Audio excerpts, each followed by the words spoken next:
Bonjour à tous et bienvenue sur le podcast Intimiste, le podcast qui vous plonge dans l'intimité des extra-humains. Ces athlètes de haut niveau, capables de performances incroyables. Alors moi je m'appelle Arnaud et je compte bien vous embarquer avec moi au cœur de ce monde méconnu. Comment vivent-ils? Comment aiment-ils? Comment pensent-ils? Comment luttent-ils? Et je pense honnêtement qu'ils en ont des choses à nous dire. Alors je vous souhaite bonne écoute et n'oubliez pas de nous suivre sur l'ensemble des réseaux sociaux. Bonjour à tous. Il est de ceux dont le meilleur moyen de s'exprimer est dans l'effort. Familier du haut niveau, et notamment des équipes de France de course d'orientation et de trail depuis plus de 20 ans, exemple de longévité dans la performance, il est depuis 2025 champion de France de kilomètres vertical, champion de France et champion du monde de trail court. Comment ce fils d'agriculteur, ingénieur de formation, a construit sa réussite afin de faire partie des meilleurs trailers de la planète ? C'est avec beaucoup de plaisir que je vous présente ce formidable épisode avec cet homme discret, humble, authentique, simple, rigoureux, méthodique, engagé, passionné, bref, beaucoup trop d'adjectifs pour décrire un monsieur Frédéric Tranchant. Nous y abordons sa vie, sa vision de l'évolution du trail et des élites, l'importance des expériences de vie dans une construction personnelle, l'avenir du trail, les JO 2030 et de nombreux autres sujets, toujours avec bienveillance et avec passion. Je vous laisse écouter notre échange, c'est parti. Monsieur Frédéric Tranchant, bonjour, comment vas-tu? Bonjour Arnaud, merci pour ton accueil, comment vas-tu?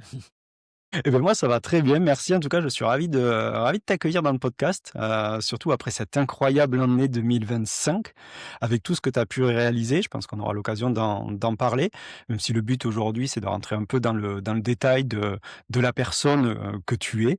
Je pouvais pas mieux débuter l'année en fait, 2026 en te recevant donc, tous mes meilleurs vœux pour 2026 et je te laisse la main afin que tu puisses te présenter. Et merci, meilleurs vœux à toi et puis à tous les auditeurs aussi. Donc voilà, donc moi je suis, Frédéric Tranchant, ouais, donc je suis né dans le département de la Loire, et j'ai grandi je vais toute mon enfance, c'est à la campagne, c'est un petit massif qui s'appelle le massif du Pilat. Et en fait, c'est un peu les contreforts du Massif central. Donc nous, on est côté vallée du Rhône. Donc, quand il fait beau, on a la vue sur, depuis, le Mont Blanc jusqu'au Ventoux, quasiment toutes les Alpes. Donc c'est vraiment un joli coin, voilà, pour faire la petite pub. Et donc voilà, j'ai grandi à la ferme. En fait, mon père, il était éleveur de vaches laitières, et avec, j'ai un grand frère et une grande sœur, et puis voilà, après j'ai étudié, j'ai fait des études d'ingénieur à l'INSA de Lyon, donc j'étais en sport-études en fait, donc j'ai aménagé en 7 ans au lieu de 5, et parce que, à l'époque j'étais sportif de haut niveau en course d'orientation, donc c'est vraiment la discipline que j'ai fait pendant beaucoup d'années à haut niveau. Et puis depuis 2021-2022 par là, enfin même 2020, là j'ai basculé sur le trail, et donc c'est ça ma discipline principale depuis, et j'essaye d'être au plus haut niveau. Voilà. Et ton enfance, c'était quoi? Alors ça dépend. Quand j'étais jeune, ouais, je pense toutes les vacances, même des fois les soirs ou les week-ends, tout ça, j'allais beaucoup à la ferme quand même. J'étais un peu dans les pattes, donc c'était mon père, je veux dire, avec, son frère qui travaillait à la ferme, et ouais, je pense que j'y étais quand même, pas mal. Donc ouais, j'aime bien aller dans les tracteurs, j'en sais rien, un peu, être traîner un peu à la ferme, on va dire. Et puis, mon grand frère quand même, il m'entraînait un petit peu, notamment on faisait du VTT, je m'en souviens, et des fois je m'accrochais un peu derrière lui et son copain, un de ses bons copains qui ouais, moi j'étais un peu derrière quoi, je galérais un peu à suivre, mais non, c'est quand même des bons souvenirs. Et puis après, assez vite, donc autour des 10 ans, donc c'était peut-être plus l'enfance, c'est peut-être le début de l'adolescence, je sais pas. Là, j'ai commencé la course d'orientation, et puis assez vite, ça m'a bien plu, et puis, j'ai eu l'occasion, de faire beaucoup de compétitions, en Rhône-Alpes, sur des terrains très variés, des belles courses, tout ça. Et puis aussi, rentrer dans le groupe League. Donc ça voulait dire dans le groupe League Rhône-Alpes, donc faire des stages, sur les vacances, les week-ends d'hiver, tout ça, rencontrer des copains. Donc ça, c'était vraiment chouette, et puis assez vite aussi faire des sélections en équipe nationale, donc au début, cadet, junior et puis senior. Et donc ouais, en gros, c'est vrai que ça m'a quand même fait grandir ce sport, et voilà, c'était vraiment là où j'étais concentré pendant des années, et voilà, et essayer de faire au mieux dans ce sport. Comment tu te retrouves à faire de la course d'orientation? C'est pas fréquent et d'ailleurs, je pose une seconde question en même temps que celle-ci. Est-ce que tu pourras nous décrire ce qu'est la course d'orientation en quelques mots pour un public qui est peut-être un peu néophyte sur le sujet? Ouais, Et ben, déjà, la course en natation, le principe, c'est, c'est une course en contre-la-montre en principe, donc on court chacun notre tour et au top départ, on obtient une carte et sur cette carte qui est très détaillée, on a un circuit et le circuit consiste à un point de départ, des points de passage qu'on appelle les balises, qu'il faut faire dans le bon ordre et le plus rapidement possible et après, donc c'est ça le principe. Donc après, il y a un peu des variantes, des relais, des fois c'est des départs en masse, des choses comme ça, mais le principe, c'est comme ça. Et bah, comment j'ai commencé? Simplement, il y a un club, dans le village à côté de chez mes parents qui est très actif encore aujourd'hui et puis d'ailleurs, c'est une région assez active, le Pilat avec, bah, de l'autre côté, il y a Saint-Étienne où il y a un autre club très actif. Il y a le Pôle France, c'est la structure principale d'entraînement de l'équipe de France qui est basée à Saint-Étienne. Donc c'est vraiment un endroit assez actif pour ce sport et donc ouais, bon, faut dire mon frère donc justement avec, ses copains, ils avaient commencé donc ils sont plus 4 ans plus âgés que moi, ils avaient commencé avant et forcément, bah, j'ai voulu suivre et puis voilà, ça a tout de suite accroché. Et qu'est-ce qui t'a plu là-dedans?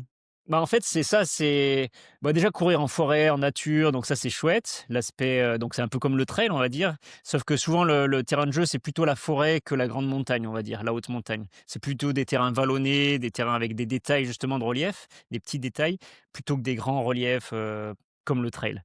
Et après, bah, donc il y a l'aspect quand même, enfin qui est vraiment très important, c'est l'aspect carte. Donc l'aspect, donc lire une carte, comprendre le relief, comprendre les détails de la carte et aussi, bah, planification d'un itinéraire. Donc on décide, bah, par où on va passer en fait, parce qu'entre chaque point de passage, entre chaque balise, on fait vraiment ce qu'on veut. Donc on décide exactement si on va au plus droit, si on quel point d'appui on va utiliser pour naviguer, tout ça.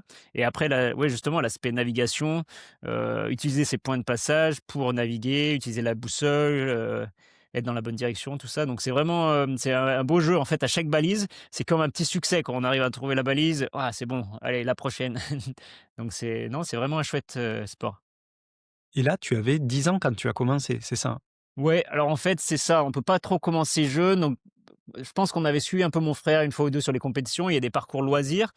Ça, il y a des parcours avec des jalons, donc c'est un peu comme un trail si on veut, il y a des jalons, mais on peut couper en fait, c'est fait exprès. Les jalons, ils font des détours et il y a des chemins qui coupent. Donc celui qui est malin, il peut ou celui qui arrive bien à lire la carte, il arrive à couper.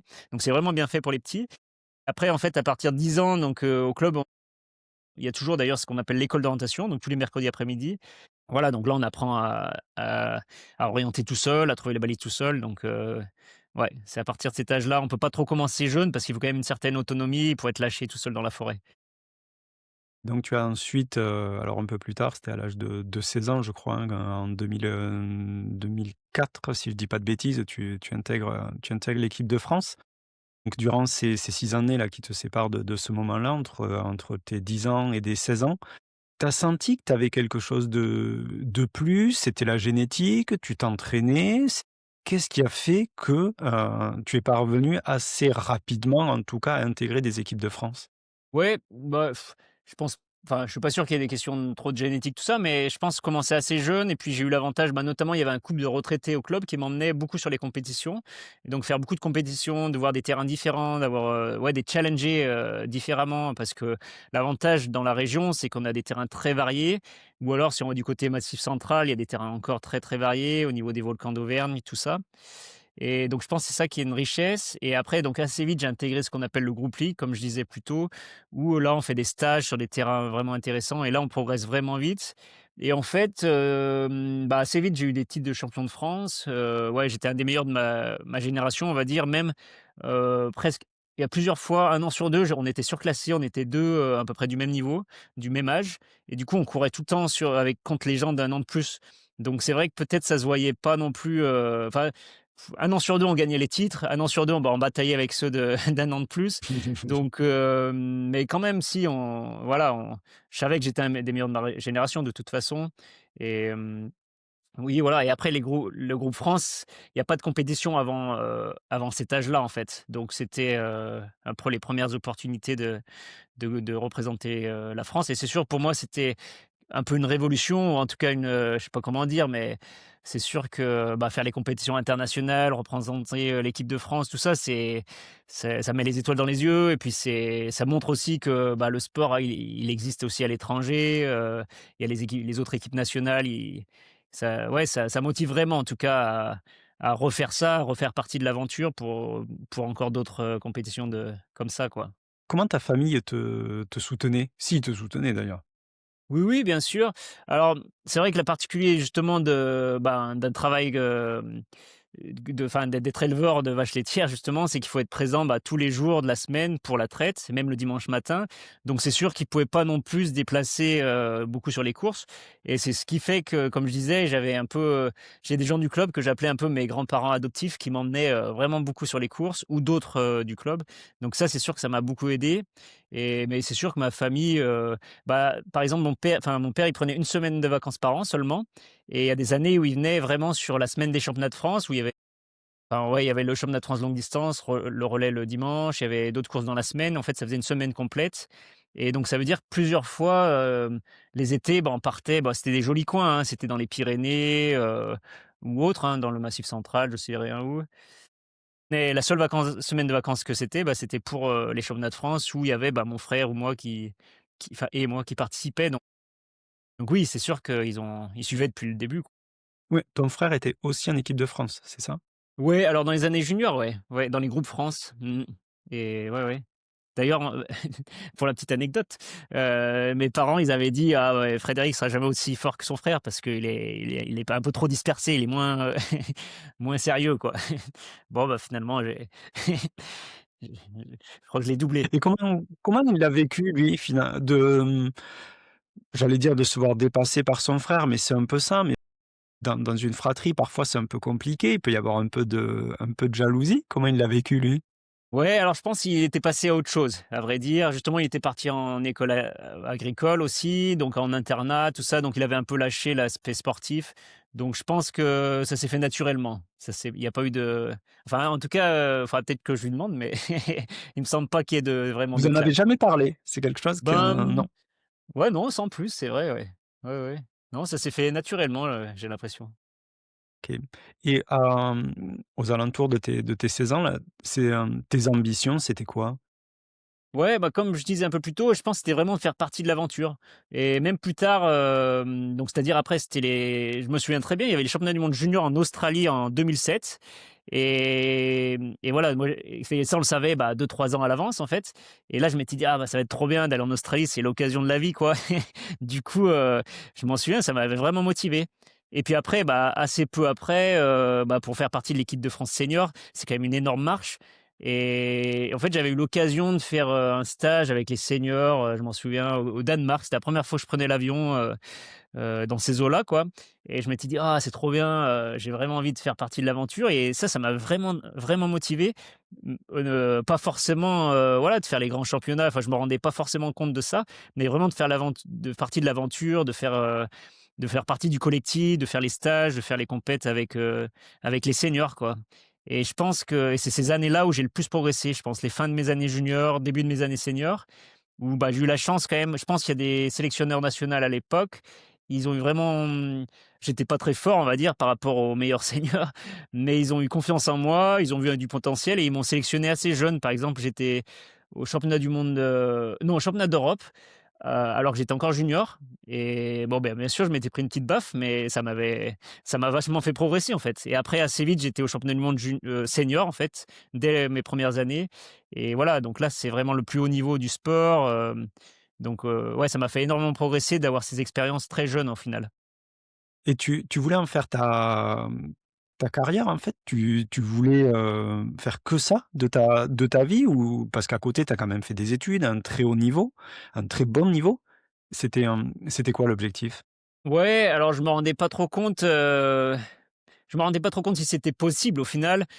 L'idée quand même, c'était avoir un bon diplôme quoi, avoir une sécurité au niveau de l'emploi et après voir si c'était possible de vivre de ça. Même si, voilà, c'est un sport qui est pas très reconnu, notamment en France.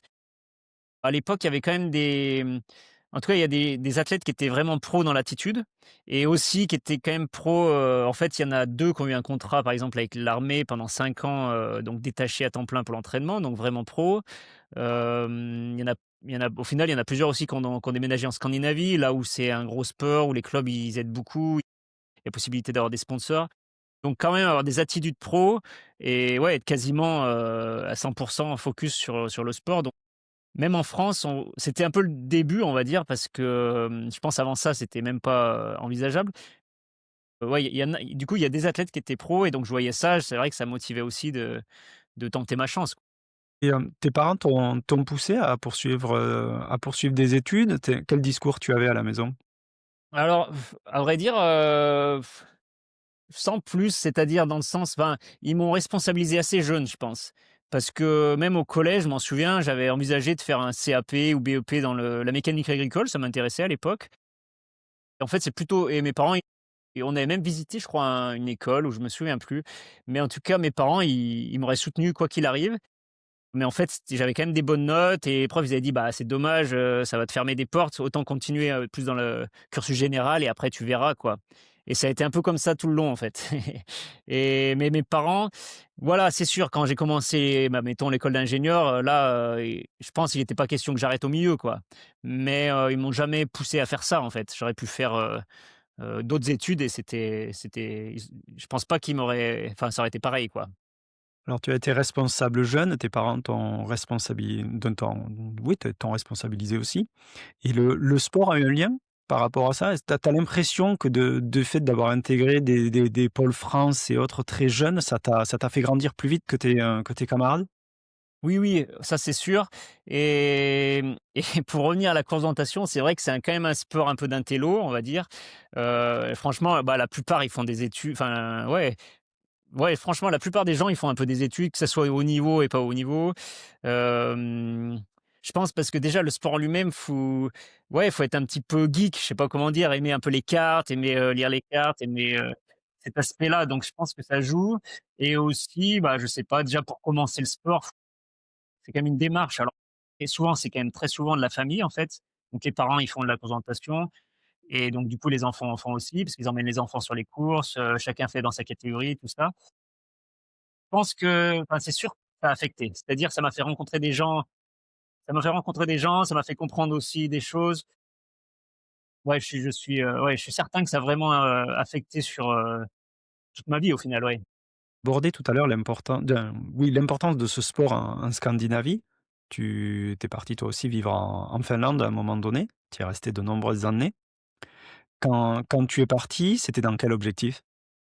Ouais, ben, clairement, donc j'avais fait donc les 7 ans à l'INSA en sport-études où j'étais aussi avec le pôle France et donc j'avais atteint un très bon niveau, on va dire, mais je sentais quand même qu'il manquait un petit quelque chose pour atteindre vraiment le plus haut niveau mondial et deuxième et donc je pensais que enfin et je crois que c'était une bonne solution d'aller en Scandinavie. C'était, bah, me confronter vraiment là-haut à un sport où il y a une énorme densité, où il y a beaucoup de courses et donc je reviens à au deuxième point, c'est qu'en fait, il y a beaucoup des courses les plus importantes donc les championnats du monde, la plupart du enfin je dirais, c'est souvent en Suède, Norvège, Finlande. Donc là, il y a eu les pays baltes, des choses comme ça et donc du coup, passer du temps là-haut, c'est quand même vraiment bien se préparer, connaître le terrain là-haut qui est quand même très particulier et donc voilà, je pensais que c'était un peu le double aspect, progresser avec la densité des coureurs là-haut, de la densité des courses, l'organisation des clubs qui sont importants et aussi, ben, ouais, vraiment connaître le terrain très bien là-haut et puis aussi, c'est vrai que donc, quand j'ai fini mes études, ben, c'était des études d'ingénieur et je pense qu'en France, j'avoue, j'ai sans plus essayé, mais, avec un diplôme d'ingénieur et demander un emploi à temps partiel, je pense que ça aurait été très compliqué. Alors que là-haut, justement, j'avais un peu demandé à plusieurs clubs et c'est eux qui m'ont trouvé un emploi. Donc quand je suis monté, en fait, j'avais la sécurité, j'avais déjà un emploi, là-haut, ouais, dans le domaine d'études et ouais, plus ou moins d'ingénieur, quoi et à temps partiel surtout et donc du coup, ouais, c'était un des gros arguments pour monter là-haut, quoi. Qu'est-ce que tu faisais là-bas? Et ben, du coup, je bossais pour une commune, et je faisais des plans de voiries et réseaux divers, en gros. Et voilà, c'était vraiment c'était bien parce que c'était assez flexible, j'avais pas de deadline trop courte, on va dire. Donc j'avais le temps pour faire, les projets et voilà, du coup, je faisais un peu enfin, j'avais la liberté du temps, quoi et j'avais du temps aussi pour partir, faire des stages, des entraînements, donc Tu es c'était bien. resté combien de temps en Finlande?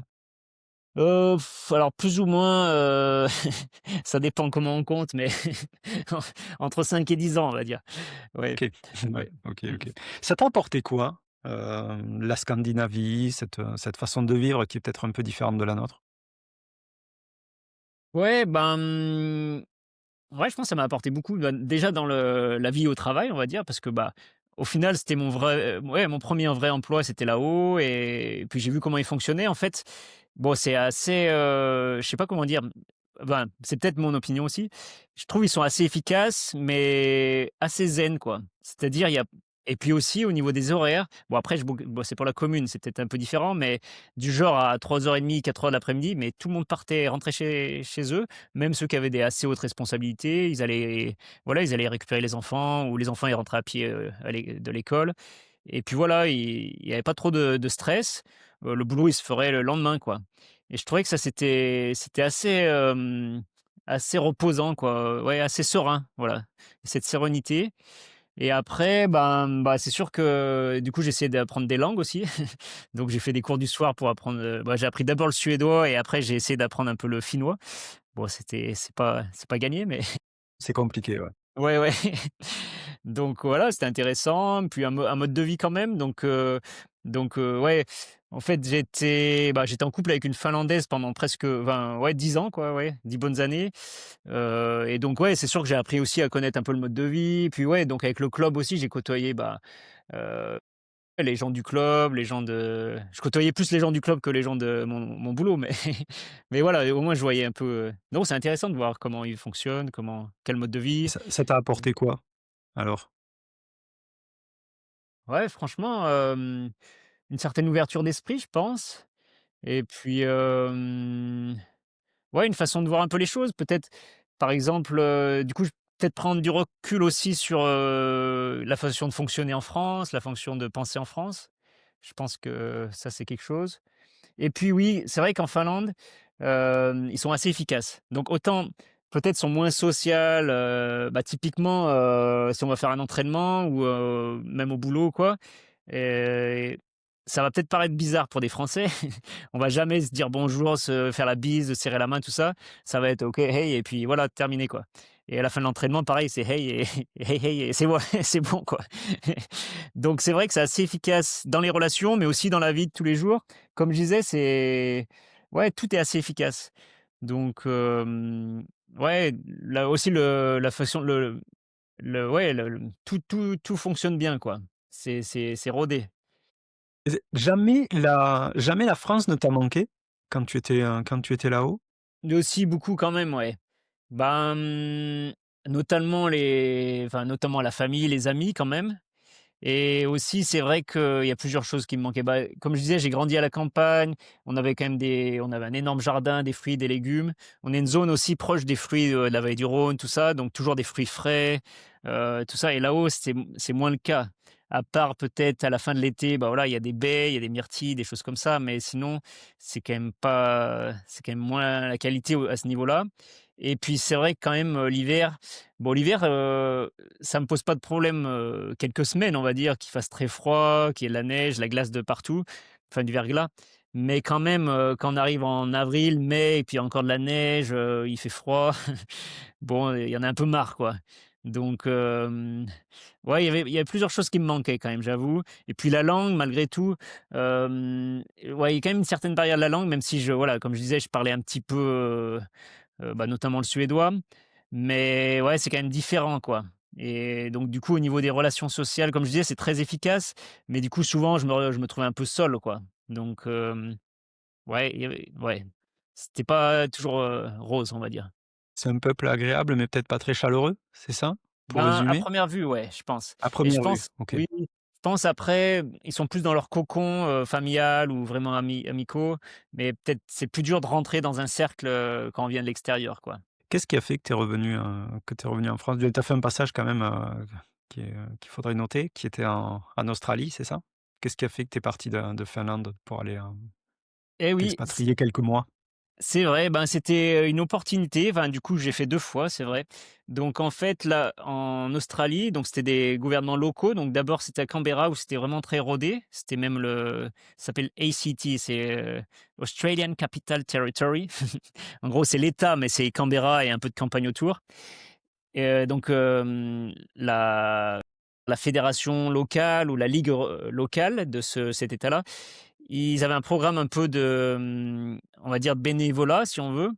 où ils accueillaient, bah, essentiellement des gens d'Europe, enfin des jeunes, d'Europe, pour développer le sport, la course d'orientation, avec différentes, tâches. Notamment, bah, on avait un petit peu de dans les écoles, on enseignait dans les écoles et puis après de l'entraînement ou organisation de courses, des choses comme ça et donc du coup, c'était vraiment l'occasion d'y aller. Donc pour moi, ça a été 2018-2019, donc tout l'hiver en Europe 2018-2019, donc c'était l'été là-bas, donc c'était vraiment chouette et du coup, j'ai donc là, on était en couple, ouais et après j'étais retourné l'année suivante, 2019-2020 et donc là, c'était pour l'État de Victoria, qui est plus au sud, vers Melbourne et donc là, par contre, j'étais bloqué pendant le covid, donc c'était un peu particulier, mais bon, du coup, j'ai fait un peu de rab. Je suis rentré, début juillet.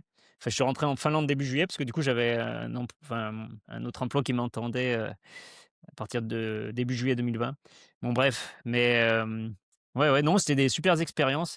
Et comment Déjà, tu te retrouves là-bas? Comment tu te finalement, c'est de par tes résultats, en course d'orientation ils sont venus te chercher? C'est toi qui as fait acte de candidature? c'est moi qui ai fait acte de candidature, ouais, pour le D'accord. coup. Donc pour le coup, je connaissais, bah, un bon ami français qui avait fait le même programme, quelques années avant et du coup, en discutant avec lui, ça m'avait vraiment motivé de le faire aussi et ouais, non, ça s'est fait comme ça. Fallait postuler et puis du coup, on avait été pris et c'était vraiment, ouais, non, c'était vraiment une Concrètement, belle tu faisais expérience. quoi? Bah, concrètement, bon déjà au niveau, agrément, enfin, je sais pas comment dire, mais du coup, nous on logeait chez les familles. Donc en principe, c'était 3 semaines ou 2 semaines dans les familles des orienteurs, quoi et après, ben, comme je disais, ben, souvent on enseignait dans les écoles, donc souvent ils avaient un programme ils avaient des programmes qui marchaient assez bien de 4 semaines de suite dans les écoles primaires où on enseignait la course d'orientation. Donc les 2 premières semaines, on touchait pas une carte de course d'orientation, on était plus avec des plots, comprendre qu'est-ce que c'est une carte, comprendre l'orientation de la carte, donc toujours tenir la carte dans la bonne, orientation. Des exercices très simples, avec le système de poinçonnage électronique en contentation, ça les gamins ils adoraient et comme je disais, ça c'était avec les primaires et ça fonctionnait vraiment bien parce qu'ils étaient très enthousiastes et ouais, c'était vraiment chouette à faire. On avait aussi des programmes avec, en école secondaire tout ça, mais c'était moins marrant quoi, mais voilà, ça se faisait. Il y avait, des programmes de cours justement pour les écoles primaires, donc ça c'était 4 semaines de suite à l'automne et au printemps, enfin au printemps et à l'automne du coup. Voilà. Après, tous les mercredis soirs, il y avait déjà une activité en place, enfin un entraînement, une petite compétition en place, on va dire. Donc là, on était en support là-dessus, donc pour différentes, tâches, ouais. Et après, il y avait une partie, j'oublie quelque chose peut-être, ouais, bref. Et après, il y avait une partie où c'était nous qui étions libres de mettre en place, des choses pour la communauté, enfin pour les clubs, il y avait plusieurs clubs. Et donc là, en fait, comme nous, on s'entraînait tous les jours et ben, on proposait aux gens de venir sur nos entraînements, quoi. Donc on avait mis en place, ouais, notamment le mardi, c'était plus, footing et renfo, on faisait ça. Le jeudi, on faisait des intervalles. Donc comme c'était tous les niveaux, bah, on tournait autour d'un truc et ceux qui étaient les moins forts, ils étaient, au milieu et puis les plus forts, ils étaient à l'extérieur. Enfin, on avait vraiment mis en place un système comme ça et puis le week-end, plus des trucs en course d'orientation et donc c'était à nous de proposer des choses et franchement ça non, c'était vraiment une belle expérience et ouais et puis c'était chouette de vivre dans les familles au final et franchement, moi, ouais, c'est des familles assez différentes les unes des autres, mais ouais, c'était cool d'être, dans la famille, de voir un peu comment ils vivent, de vraiment voir la culture, australienne, quoi. Ici, les gouvernements locaux, afin de promouvoir la course d'orientation, ils font appel à vous. C'est comme ça que ça marche, en fait. Ouais, alors c'est plutôt l'association des d'orientation, au final, ouais, je me suis Ah, mal, exprimé. Ouais ça et existe du pas ce genre de concept en France aussi? franchement, je sais pas, je pense pas Parce et qu'ils avaient souhait de ouais. développer la course d'orientation dans leur pays, en fait, c'est ça? Ouais, ouais, ouais, ouais et je pense que c'était non, c'était vraiment, eux qui avaient eu l'idée et ça marchait bien, hein et après c'est vrai que les gouvernements avaient supporté pour les écoles. Donc du coup les écoles, ils avaient, de l'argent en gros pour employer, des gens de l'extérieur pour, des sports comme la natation, pour, je sais pas, il y a peut-être plusieurs sports dans le même type pour pouvoir, faire l'activité. Donc ça, c'était vraiment bien, ouais. Et toi, quand tu pars là-bas, tu parles tu pars dans quel objectif? Tu avais envie que ça t'apporte quoi? Tu recherchais quoi? Ouais, bah, surtout de l'expérience, quoi. Ouais, ouais. Moi, c'est vraiment ce que je recherche, en gros, c'est vivre, l'expérience, et ouais, j'ai jamais regretté une seconde, hein. C'était vraiment chouette, quoi. C'était vraiment top. Donc quand tu parles de l'expérience, c'est l'expérience, le vécu. Ouais, Tu le parles pas vécu, de voilà. ouais, voilà, c'est Ouais, ça. ouais. On parle Le pas d'expérience vécu et puis sportive ou autre. Voilà et puis malgré tout, c'est vrai que, bah, à l'époque, je m'entraînais quand même beaucoup, donc ça me faisait 6 mois, au chaud, pour m'entraîner, c'était chouette, quoi. Ça faisait un été de plus, non, non, c'était vraiment bien. Ouais, tu as continué à t'entraîner. Là-bas, Ouais, ouais, de ce que tu disais, ouais, tu partageais, mais aussi tu t'entraînais à côté de ça et OK, oui, ouais, ça t'a permis de continuer ta progression. ouais, ouais, je m'entraînais même plus qu'en Finlande, hein, parce que enfin, en tout cas, dans les meilleures conditions, au niveau du Ouais. climat, donc non, c'était vraiment bien, ouais. C'était le double, ouais, double objectif, quoi, de vivre cette expérience-là qui était vraiment chouette et puis aussi avoir des bonnes conditions d'entraînement, d'être motivé, pendant tous les mois, normalement, de l'hiver pour bien préparer les saisons d'après. Donc 2020, le Covid arrive, tu es là-bas, tu es bloqué quelque temps, puis tu reviens en France. Qu'est-ce qu'il advient du coup? Changement dans ta vie, tu retrouves un pays que tu avais perdu depuis quelques années. Tu découvres aussi, un autre environnement puisque tu commences à te tester sur le trail, de ce que j'ai pu comprendre. Je te laisse, présenter cette démarche-là de ton Ouais. retour. Alors, pour être exact, je suis revenu en Finlande parce que j'avais un emploi, dans une deuxième commune pour le coup. Mais bon, bref. Mais bon, du coup, c'est vrai que c'était une année particulière, bah, voilà, comme pour tout le monde.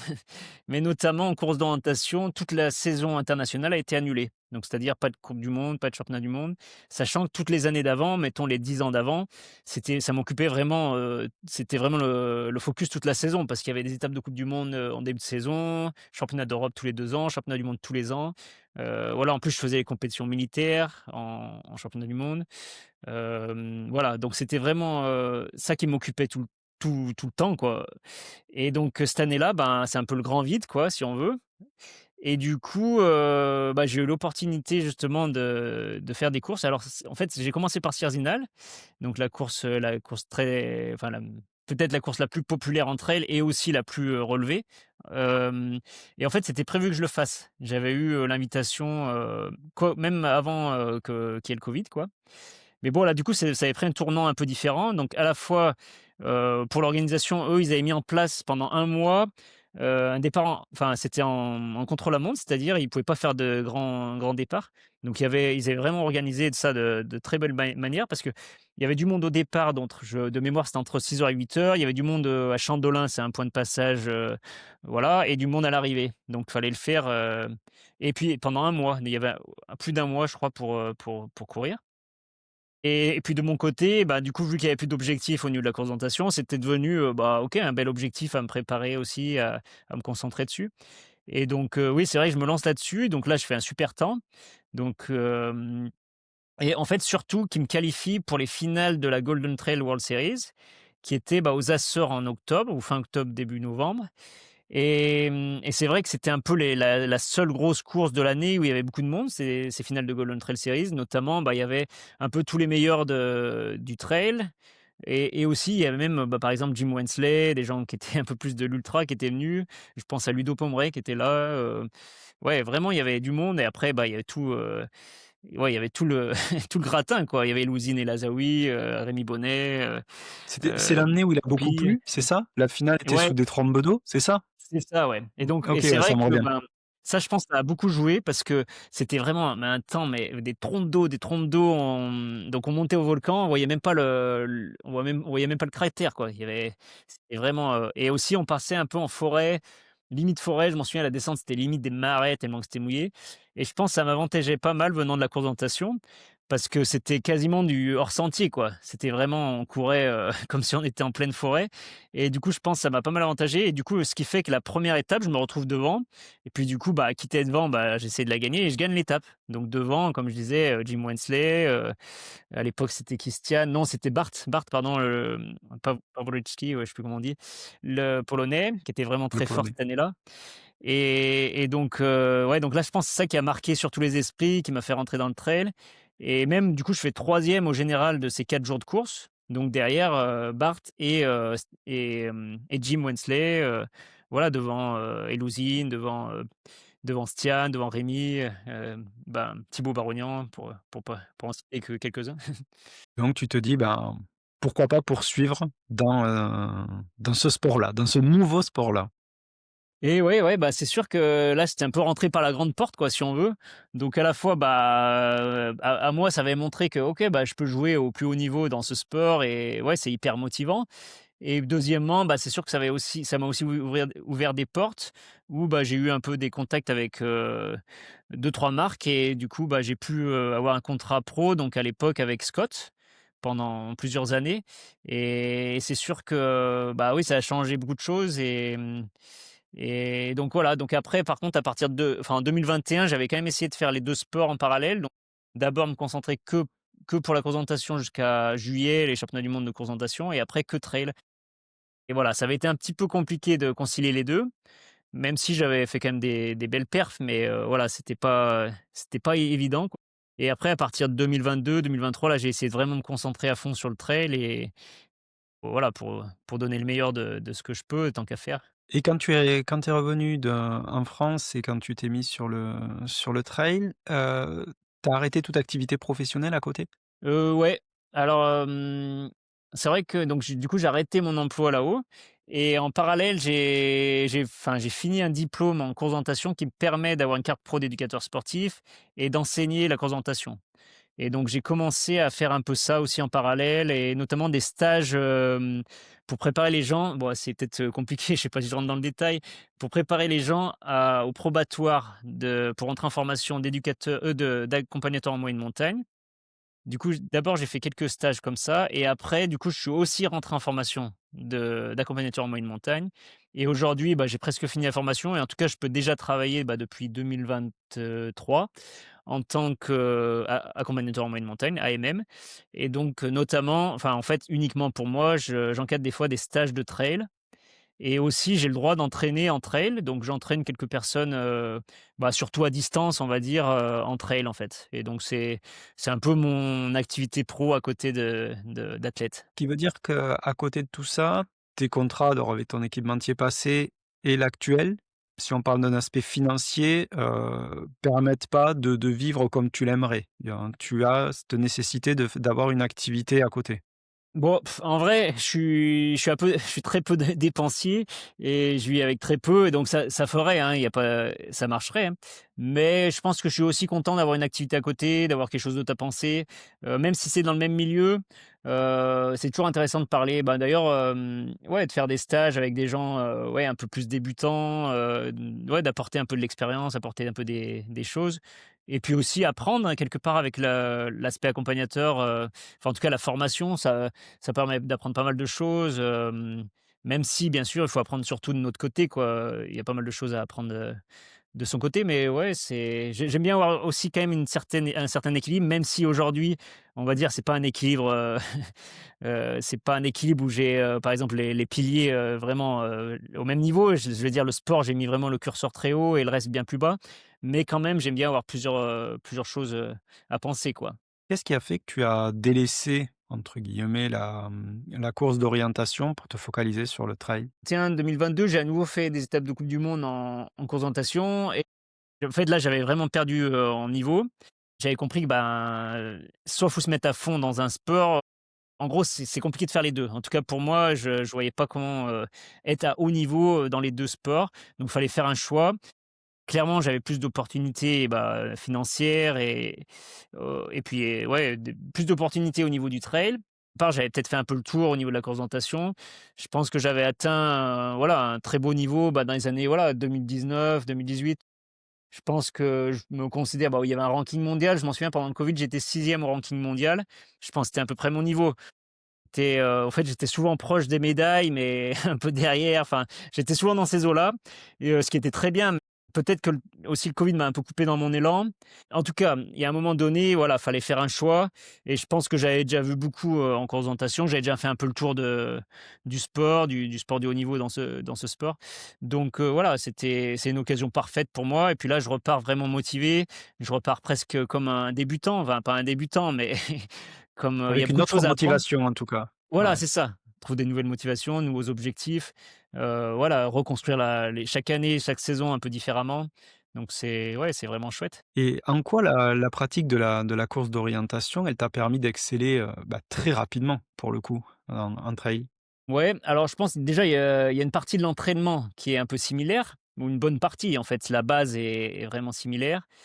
Bah, je pense le fait d'avoir fait du haut niveau dans un sport d'endurance, quand même assez similaires pendant des années, bah, ça fait vraiment une fondation, une base très solide pour arriver dans le trail et ouais, je pense que je l'explique comme ça. C'est surtout, une certaine continuité et c'est la en fait, la fin, elle est un peu différente, mais c'est pas si différent, quoi. Et tu penses que ton métier ou ta formation d'ingénieur, elle a un lien, dans comment on pourrait dire? Dans la structure intellectuelle, de ton métier qui va aider peut-être à mieux analyser, ta préparation, ta progression, tes stratégies de course et autres?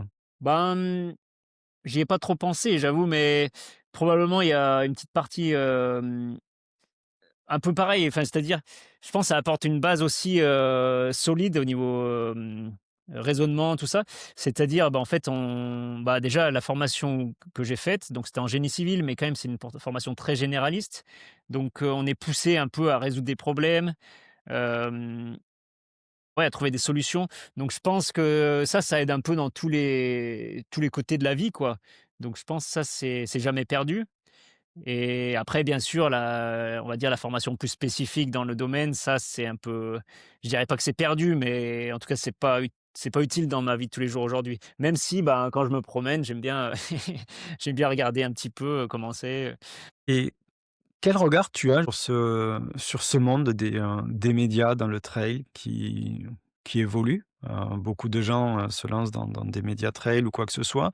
Vous, athlètes, on a un peu de tout. On a des personnes qui vont se mettre, extrêmement, en avant, d'autres moins. L'influence prend aussi, une place qui est quand même, considérable aujourd'hui et on se rend compte que si on pousse, le bouchon, loin, on se rend compte que des influenceurs ou en tout cas des personnes qui ont pas gagné grand-chose, mais qui sont extrêmement suivies sur les réseaux sociaux, ben, se retrouvent à faire, des unes, là, devant d'autres personnes qui vont gagner des grandes courses. Tu vois ce que je veux dire?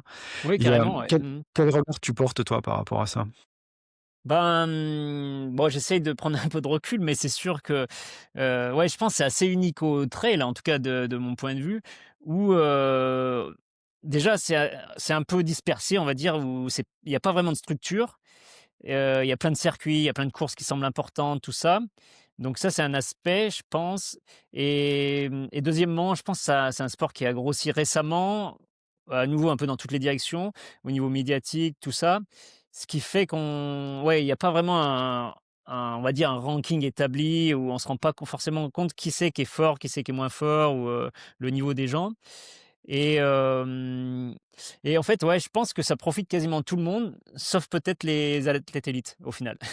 C'est ce grand micmac ou cette grande, donc c'est vrai qu'un peu enfin, des fois, je me dis: «Mais c'est vraiment enfin, je sais pas comment dire, mais ouais, c'est un peu peut-être l'idée des réseaux sociaux, tout ça, c'est que c'est pas vraiment réel, quoi. C'est un peu du vent, un peu du c'est un peu, mais bon, ouais, donc c'est vrai que, ça enfin, en tant qu'athlète, des fois, ça peut être un peu frustrant, c'est sûr, parce que, voilà, on n'est pas vraiment jugé, en tout cas vu à notre vrai niveau.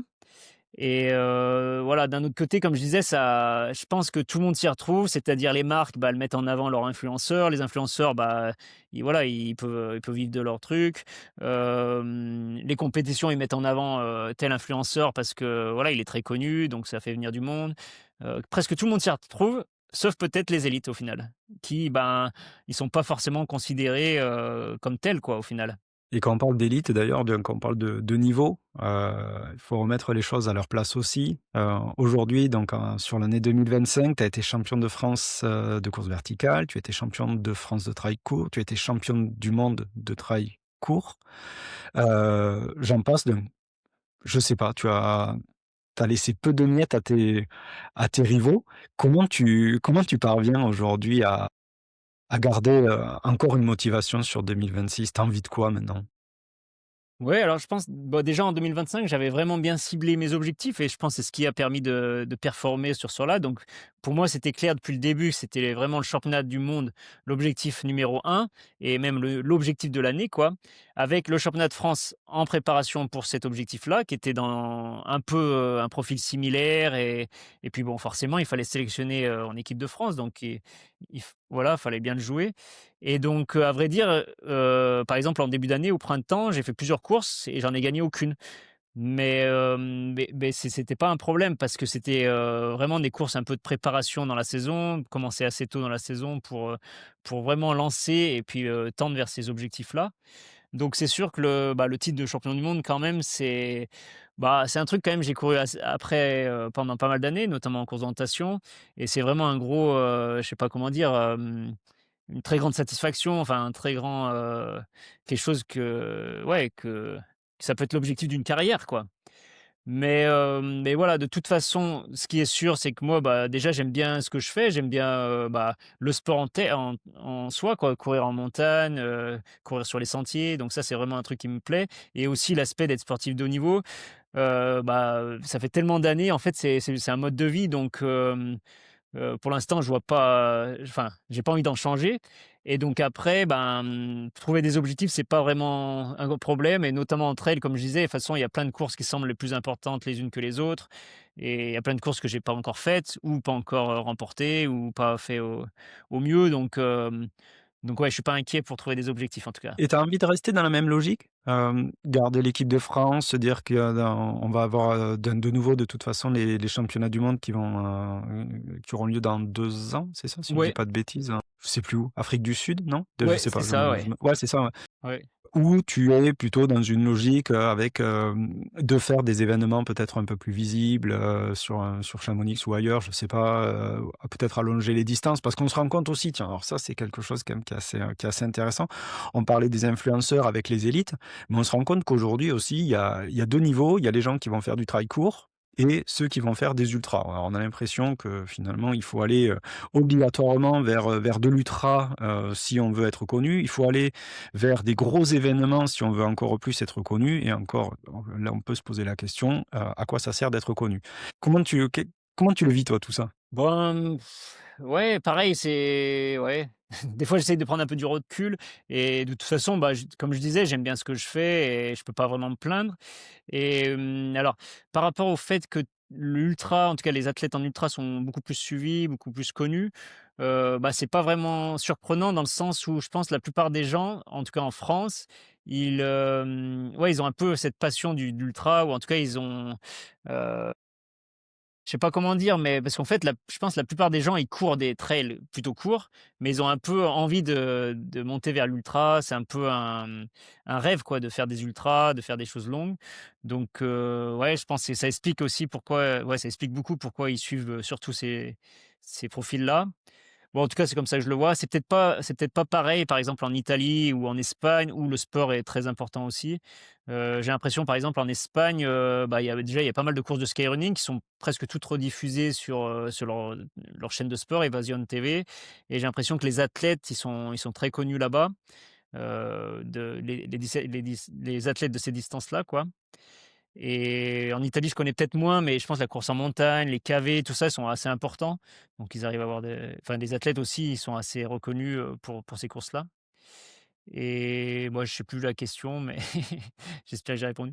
Bah, du coup, ça me permet d'enchaîner. C'est quoi tes objectifs alors? Concrètement? Tu sais un peu ce que tu vas faire sur 2026? Oui, alors oui, donc bah, l'aspect équipe de France, bah, donc moi, c'est un truc qui me plaît vraiment bien. Donc ouais, je pense continuer. Donc par exemple, en 2026, il y a le championnat d'Europe, donc c'est tous les 2 ans alterné avec les championnats du monde. Donc ça, c'est un bon objectif pour moi.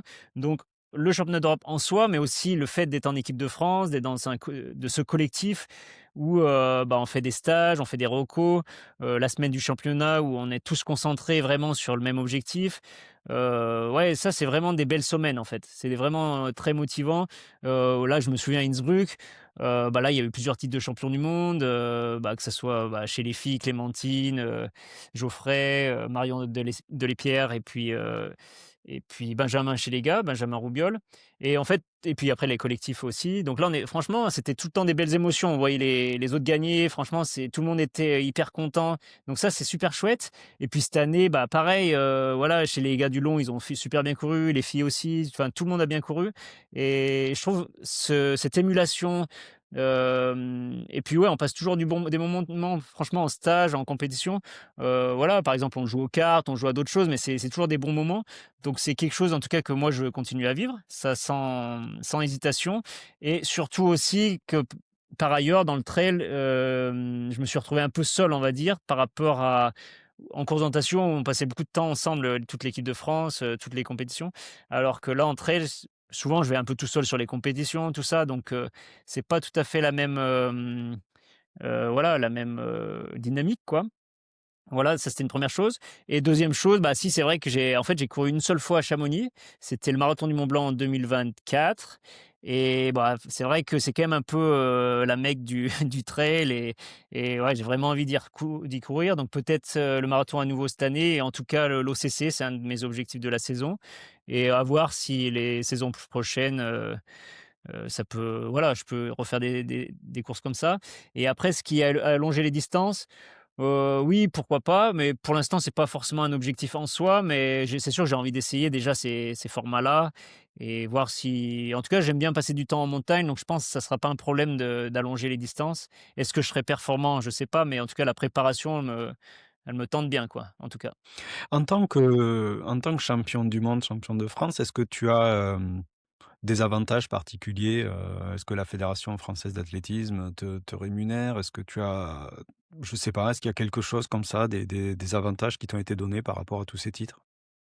Ouais, alors déjà, il y a des critères pour être sur les listes de sportifs de haut niveau, et et pour le coup, moi, je les respecte depuis 2004, et les critères sont de plus en plus durs. Donc par exemple, ouais, il y a des critères, il faut être, en équipe de France, voire faut faire, je sais plus, c'est top 8 en équipe sur les championnats du monde, ou bah, 1 ça fait justement la classe la plus enfin, en fait, la liste la plus haute, des en tant que sportif de haut niveau, et donc ça peut apporter des avantages peut-être pour les collectivités locales, des choses comme ça, et donc ça, c'était déjà le cas, et là, j'ai l'impression que c'est assez nouveau, là, on va être supporté par la Fédération française d'athlétisme.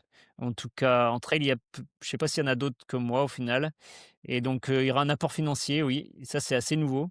Donc je sais pas si je peux trop en parler, je suis pas encore certain, Tu serais un des mais seuls à pouvoir bénéficier, voilà, d'une aide financière, en tout cas de la Fédération française et d'athlétisme. oui, je alors je pense que les autres de l'équipe de France, ouais, il y a pas vraiment de support, Non, mais et ils avaient qu'à être jusqu'alors champions du monde, après ils se démerdent, hein. c'est ça, Attends, et à un en tout cas, moment jusqu'alors, donné, moi, j'avais pas eu waouh, de ouais. faut dire les choses, hein. En tout cas, j'avais pas eu d'apport, financier, mais donc ça, c'est un peu nouveau, donc on verra comment ça se passe, mais c'est sûr que la fédération a envie d'aider, un peu plus le trail. Ils ont bien compris que je pense la fédération a compris que, bah, le trail était très, très gros, mais hors fédération. La plupart des choses enfin, la plupart des courses, la plupart des clubs même, la plupart des coureurs, ils sont complètement hors fédération, et donc d'une part, donc je pense qu'ils ont un peu l'impression de passer un peu à côté de quelque chose, je pense, et deuxièmement, bah, c'est sûr qu'il y a des super résultats, mais même si cette année, bah, il y avait les championnats du monde, sur piste où, Jimmy Gressier, il apporte 2 médailles, mais il y a des années où c'était un peu chou blanc et du coup, alors que le trail, tous les ans, il y a des enfin non, tous les 2 ans, il y a des médailles, il y a des titres, donc ils se rendent bien compte que la France est vraiment très forte en trail, et voilà, il y a quelque chose à faire, de ce côté-là. C'est tant mieux pour vous d'ailleurs en tant qu'athlète. Ouais, mais c'est comme je dis, c'est assez nouveau, et jusqu'alors, je suis pas sûr, peut-être que Benjamin avait eu une aide, je suis pas sûr, jusqu'alors, donc oui, c'est assez nouveau. Mmh. Et j'ai vu qu'il risquait, c'est vraiment, je suis assez étranger à tout ça, hein, j'ai juste lu 2-3 trucs là-dessus, que le trail pourrait hypothétiquement intégrer, les JO d'hiver en France en 2030. Je sais que c'est en pourparlers, en tout cas, il y a des échanges à ce niveau-là. Je sais pas de quel ordre, je sais pas quoi, je sais pas comment, mais j'ai regardé un peu ça de loin. Est-ce que toi, tu as un avis par rapport à ça? Ouais, alors, bon, déjà, j'y crois moyen, mais parce qu'ils ont parlé d'un trail pour tous, un peu comme le marathon pour tous à Paris, Ouais, il me j'ai semble. entendu parler de ça aussi, ouais. Ouais, donc je suis pas sûr qu'il y ait vraiment le trail enfin, dans le programme des Jeux olympiques. Mais alors, pour le coup, je trouverais que ça s'y prêterait, sur les JO d'hiver, plutôt que sur déjà les JO d'été, il y a énormément de sport, énormément de Ouais, disciplines. Ça c'est serait plus dur, hein. compliqué d'ajouter Mmh. une discipline et deuxièmement, l'hiver, en tout cas, enfin, ouais, faut dire ce qui est, il y aura moins en moins de neige, et c'est plus en plus, énergivore de faire de la neige, de faire des jeux olympiques d'hiver. Alors pourquoi pas ajouter, plutôt considérer les JO d'hiver comme JO de la montagne et ajouter une discipline comme le trail? Moi, je trouverais pourquoi pas. Je pense que 2030, ça va arriver trop vite et ça sera sûrement enfin, ça va peut-être pas avoir lieu, hein, mais voilà, ça m'étonnerait pas. Après pour le sport en soi, à mon avis, peut-être ça peut ajouter un peu de structure, donc voilà, considérer un peu plus les élites et donc pourquoi pas? Je pense que ça peut être bénéfique pour nous quoi, pour les élites, parce que je serai peut-être plus élite, quand ça arrivera. Mais je pense que ça changera pas le trail en soi. C'est-à-dire, en tout cas, vu la dynamique actuelle, l'ultra, l'UTMB, les courses comme ça restera, les courses où la plupart des gens, ils rêvent de participer, ils vont tout faire pour participer. Heu, Faut pas se leurrer, si c'est aux Jeux olympiques, ça sera un format très court, un format très, télévisuel, un format Ah oui, il y dynamique. a pas le choix. C'est ça, donc ça va peut-être pas être le trail qu'on voit actuellement. Faut pas se leurrer, mais bon, j'y vois pas trop d'inconvénients, mais je suis pas sûr que ça apporte énormément au trail au final. OK. Le pragmatisme de l'ingénieur. Et voilà, Hem, je peux pas répondre, c'est pas blanc ou noir quoi, on va dire, enfin pour oui. Mmh. pour terminer, je vais te poser 3-4 questions comme ça vite fait. Hem, Te concernant donc, Frédéric, tu es plutôt renfo ou vélo? À vélo. Ton plat préféré? Je sais pas, le plat j'aime bien le gratin aux courges de ma maman. C'est vrai, avec beaucoup de fromage. Ton ton meilleur chrono sur 10 kilomètres? Je crois que c'est, 10,55. Sur 10 kilomètres? Ouais, en 2020. Non, qu'est-ce que j'ai Comme dit? 29,55. ah! Ouais, OK. plutôt. 29,55, exact. Est-ce que tu as un modèle, un exemple? Ouais, je peux en dire plusieurs ou? Ouais, bien sûr, tu dis ce que Non, tu veux. alors je dirais actuellement non, pas forcément, mais c'est vrai que dans ma plus jeune j'aime bien l'image du grand frère, donc j'avais le grand frère comme j'en ai déjà parlé. Après au club, par exemple, il y avait 2 élites, ils s'appelaient, Johan et Jean-Baptiste, qui étaient en équipe de France, quand j'étais jeune, quoi et donc c'est sûr que c'était un peu des modèles pour moi. Après, j'ai intégré l'équipe de France et en équipe de France, comme dit, il y avait des gens qui étaient très, très professionnels, notamment, Thierry Georgiou, faut pas le citer, qui est multiple champion du monde, qui est encore à l'heure actuelle l'homme le plus qui a plus de médailles d'or au championnat du monde, ouais, le plus titré. Alors qu'il y a des femmes qui ont été plus titrées, notamment Tove Alexandersson, qui était aussi aux mondiaux de trail, et Simone Luder, une Suissesse qui est avant, quoi. Bref, mais donc c'est sûr que ces gens, en plus, j'ai pu les côtoyer, donc c'est sûr, ça m'a énormément apporté, quoi, de les côtoyer en équipe de France, tout ça. Après voilà, en équipe de France de trail, je pourrais même pas les citer parce qu'il y en a il y en a plusieurs que, le fait de côtoyer ces gens-là, c'est sûr que ça crée une sacrée émulation. Donc voilà, je pense ouais, je voudrais dire, ouais, je pense que c'est un peu cet aspect un peu grand frère de ces gens qui étaient là avant moi, plus souvent et qui faisaient les choses bien avant moi et qui m'ont donné un peu l'exemple voilà, pour faire un peu mon chemin, mais avec ces exemples-là. Il y a une équipe de France, le coureur ou la coureuse la plus dingue, c'est qui? De trail? Mmh. Hem, Ça dépend un peu ce qu'on appelle dingue, hein. Parce que j'ai pu passer un peu de temps avec Ah, vous à Briançon. oui, oui. J'en ai vu certains qui en tiennent pas mal, mais Ouais, non, on se marre bien. Franchement, on se marre bien. Je saurais pas dire, non, je peux pas dire, ça va faire des jaloux, mais il y en a plusieurs qui sont un peu dingues. ils ont tous envie d'être dingues, c'est ça? Voilà, c'est ça, c'est ça. À leur façon, à notre façon, voilà. Bon. Bon, merci en tout cas Fred.